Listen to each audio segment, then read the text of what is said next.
Maman died today. Or yesterday, maybe. I don't know. I got a telegram from the home. Mother deceased. Funeral tomorrow. Faithfully yours. That doesn't mean anything. Maybe it was yesterday. The old people's home is at Marengo, about 80 kilometers from Algiers.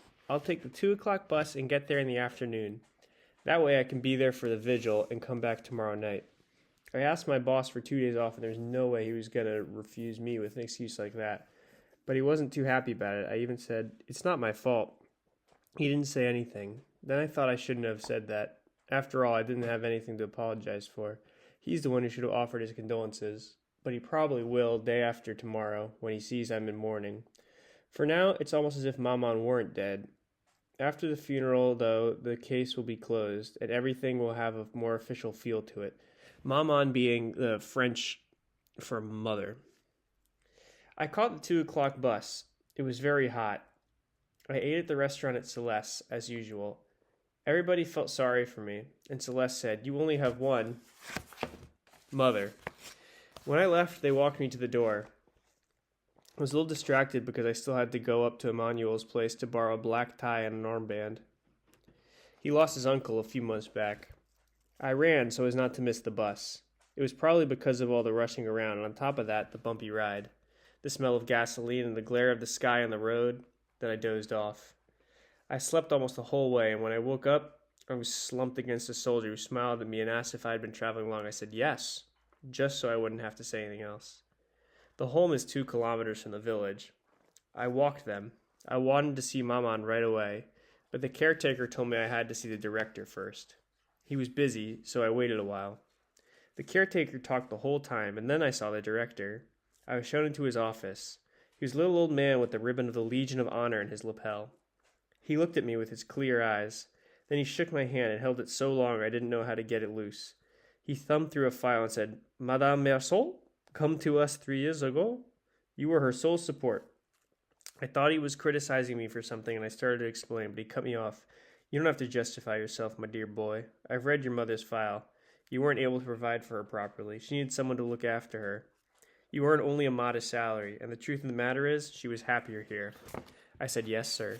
He added, "You see, she had friends here, people her own age. She was able to share things from the old days with them. You're young, and it must have been hard for her with you." It was true. When she was at home with me, Maman used to spend her time following me with her eyes, not saying a thing. For the first few days she was at the home, she cried a lot, but that was because she wasn't used to it. A few months later, and she would have cried if she'd been taken out. She was used to it. That's partly why I didn't go there much this past year, and also because it took up my Sunday, not to mention the trouble of getting to the bus, buying tickets, and spending 2 hours traveling. The director spoke to me again, but I wasn't really listening anymore. Then he said, "I suppose you'd like to see your mother." I got up without saying anything, and he led me to the door. On the way downstairs, he explained, "We've moved her to our little mortuary, so as not to upset the others. Whenever one of the residents dies, the others are a bit on edge for the next 2 or 3 days, and that makes it difficult to care for them." We crossed a courtyard where there were lots of old chatting in little groups.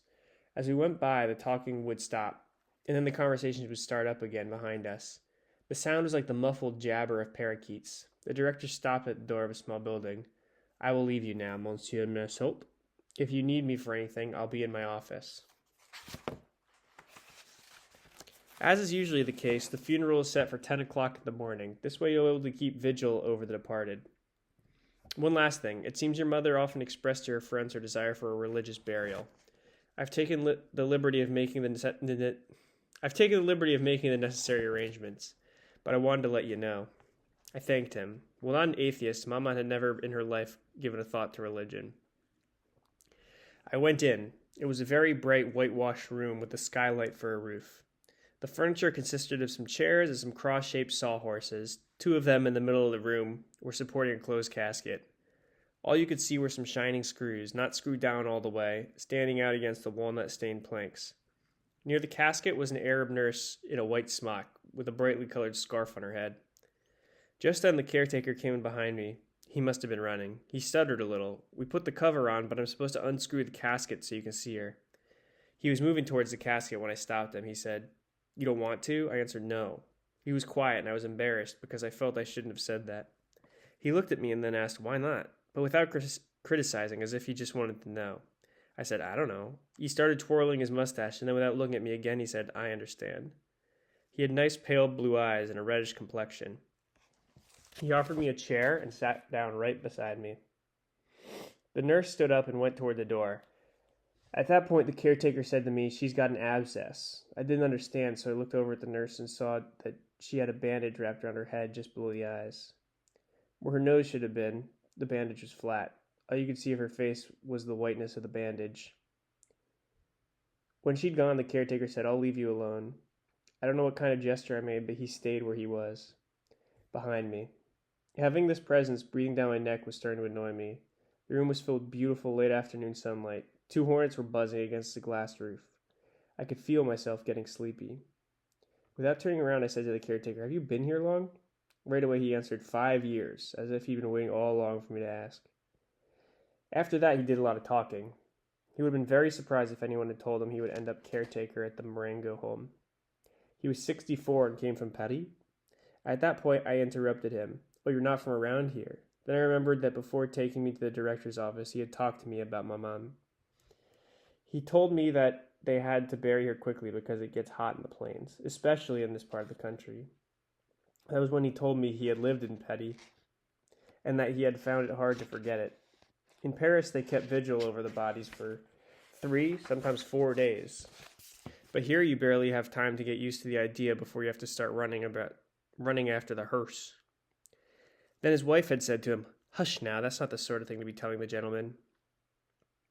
The old man had blushed and apologized. I'd stepped in and said, no, not at all.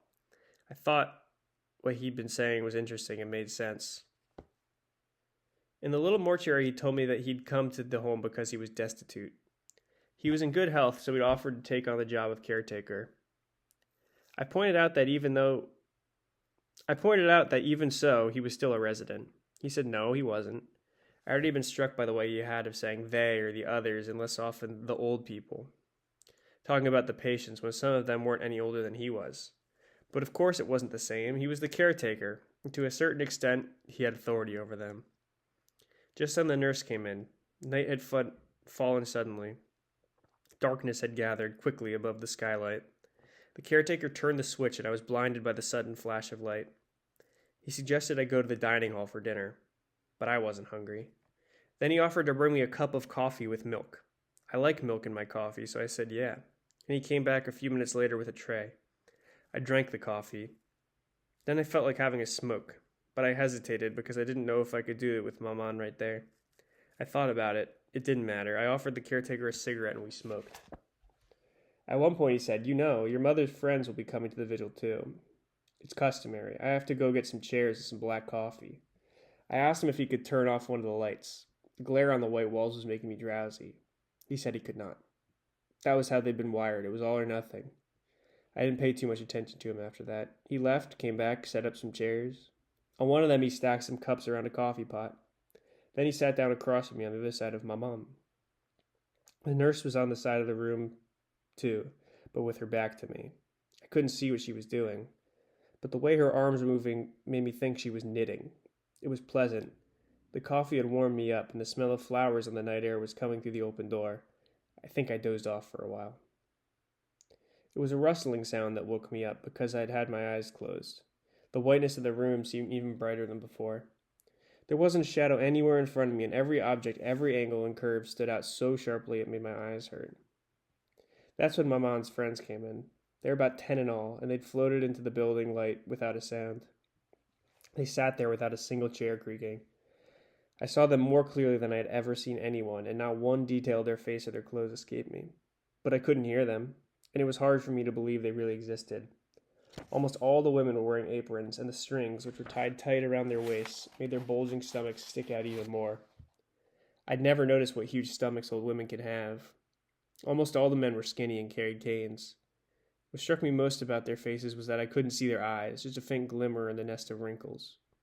When they'd sat down, most of them looked at me and nodded awkwardly, their lips sucked in by their toothless mouths so that I couldn't tell if they were greeting me or if they were just a nervous tick. I thought they were greeting me. It was then that I realized they were all sitting across from me, nodding their heads, grouped around the caretaker. For a second, I had the ridiculous feeling that they were there to judge me. Soon one of the women started crying. She was in the second row behind one of her companions, and I couldn't see her very well. She was crying softly, steadily, in little sobs. I thought she'd never stop. The others seemed not to hear her. They sat there, hunched up, gloomy and silent. They would look at the casket or their canes or whatever else, but that was all they would look at. The women kept on crying. It surprised me because I didn't know who she was. I wished I didn't have to listen to her anymore, but I didn't dare say anything. The caretaker leaned over and said something to her, but she shook her head, mumbled something, and went on crying as much as before. Then the caretaker came around to my side. He sat down next to me. After a long pause, he explained without looking at me, "She was very close to your mother. She says your mother was her only friend, and now she hasn't got another one." We sat there like that for a while. The woman's sighs and sobs were quieting down. She sniffled a lot. Then finally she shut up. I didn't feel drowsy anymore, but I was tired and my back was hurting me. Now it was all these people not making a sound that was getting on my nerves. Except that every now and then I'd hear a strange noise and I couldn't figure out what it was. Finally, I realized that some of the old people were sucking at the insides of their cheeks and making these weird smacking noises. They were so lost in their thoughts that they weren't even aware of it. I even had the impression that the dead woman lying in front of them didn't mean anything to them, but I think now that that was a false impression. We all had some coffee served by the caretaker. After that, I don't know anymore. The night passed. I remember opening my eyes at one point and seeing that all the old people were slumped over asleep, except for one old man, with his chin resting on the back of his hands wrapped around his cane, who was staring at me as if he were just waiting for me to wake up. Then I dozed off again. I woke up because my back was hurting more and more. Dawn was creeping up over the skylight. Soon afterwards, one of the men woke up and coughed a lot. He kept hacking into a large checkered handkerchief, and every cough was like a convulsion. He woke the others up, and the caretaker told them that they ought to be going. They got up. The uncomfortable vigil had left their face ashen looking. On their way out, and much to my surprise, they all shook my hand, as if that night, during which we hadn't exchanged as much as a single word, had somehow brought us closer together. I was tired. The caretaker took me to his room, and I was able to clean up a little. I had more coffee and milk, which was very good. When I went outside, the sun was up. Above the hills that separate Marengo from the sea, the sky was streaked with red, and the wind, coming over the hills, brought the smell of salt with it. It was going to be a beautiful day. It had been a long time since I'd been out in the country, and I could feel how much I'd enjoy going for a walk if it hadn't been for Maman. But I waited in the courtyard, under a plane tree. I breathed in the smell of fresh earth, and I wasn't sleepy anymore. I thought of the other guys at the office. They'd be getting up to go to work about this time. For me, that was always the most difficult time of day. I thought about those things a little more, but I was distracted by the sound of a bell ringing inside the buildings. There was some commotion behind the windows, and everything quieted down again. The sun was now a little higher in the sky. It was starting to warm my feet. The caretaker came across the courtyard and told me that the director was asking for me. I went to his office. He had me sign a number of documents. I noticed that he was dressed in black with pinstripe trousers. He picked up the telephone and turned to me. "The undertaker's men arrived a few minutes ago. I'm going to ask them to seal the casket. Before I do, would you like to see your mother one more time?" I said no. He gave the order into the telephone, lowering his voice. "Fiach, tell the men they can go ahead." After that, he told me he would be attending the funeral, and I thanked him.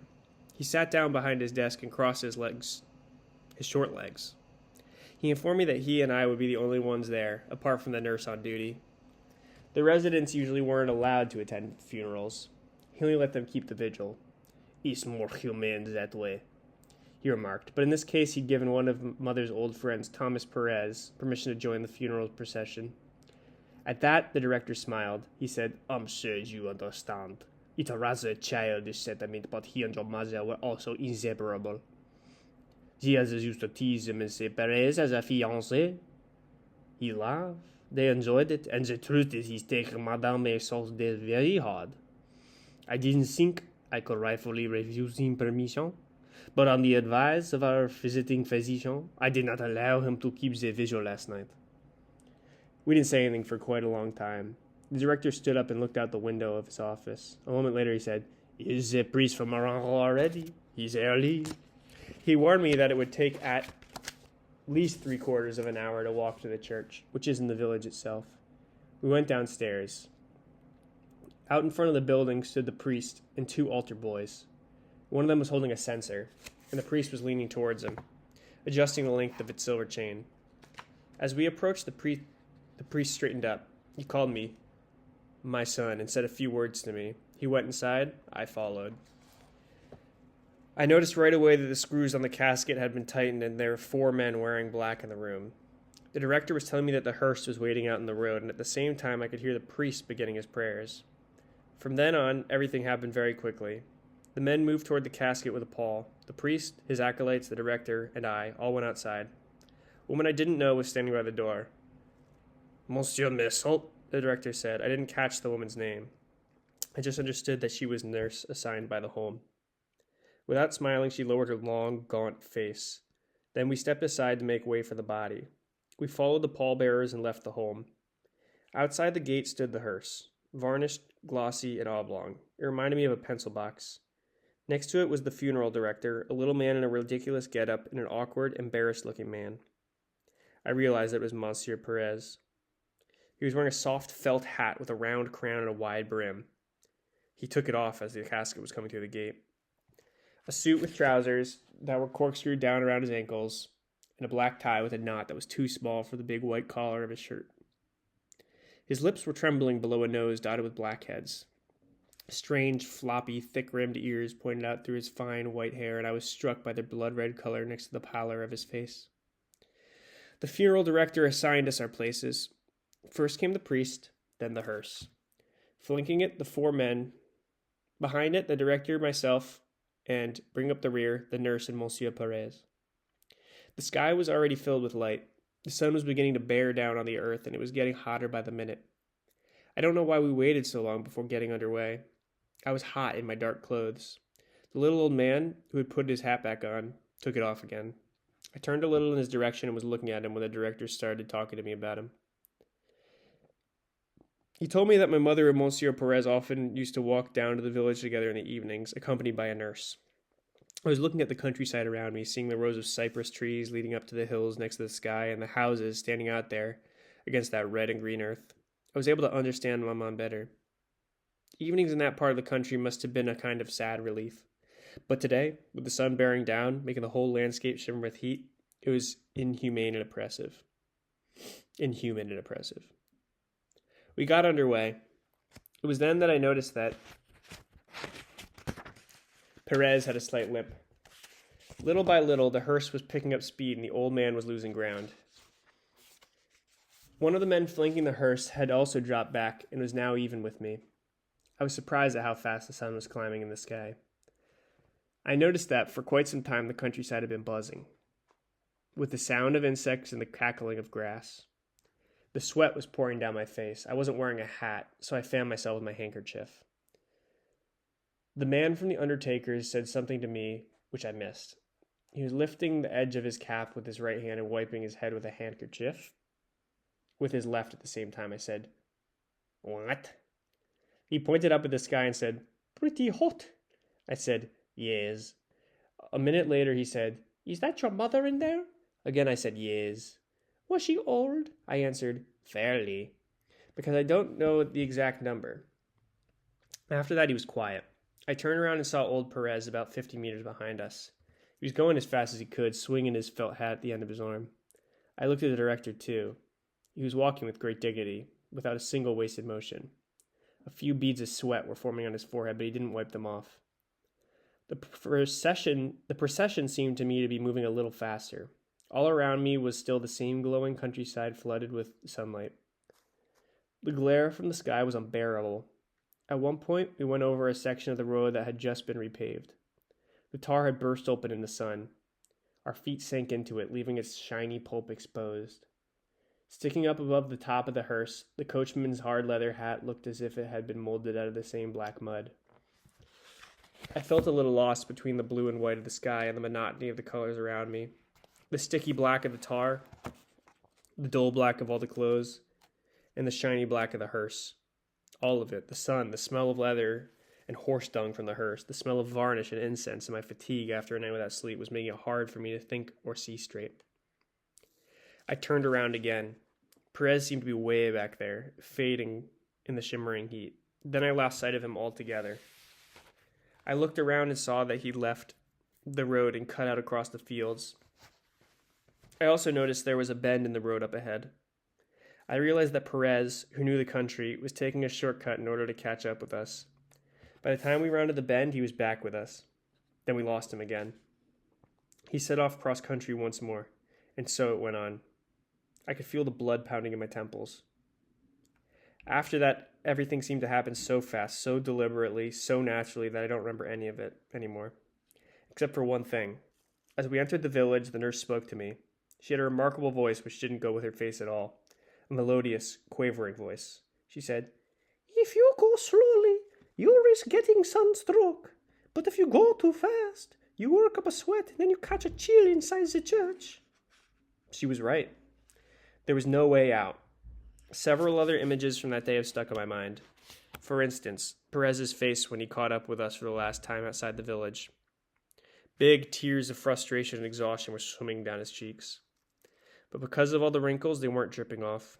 They spread out and ran together, leaving a watery film over his ruined face. Then there was the church, and the villagers on the sidewalks, the red geraniums on the graves in the cemetery, Perez fainting, he crumpled like a rag doll.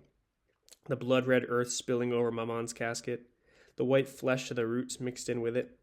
More people, voices, the village, waiting in front of the cafe, the incessant drone of the motor, and my joy when the bus entered the nest of lights that was Algiers, and I knew I was going to go to bed and sleep for 12 hours.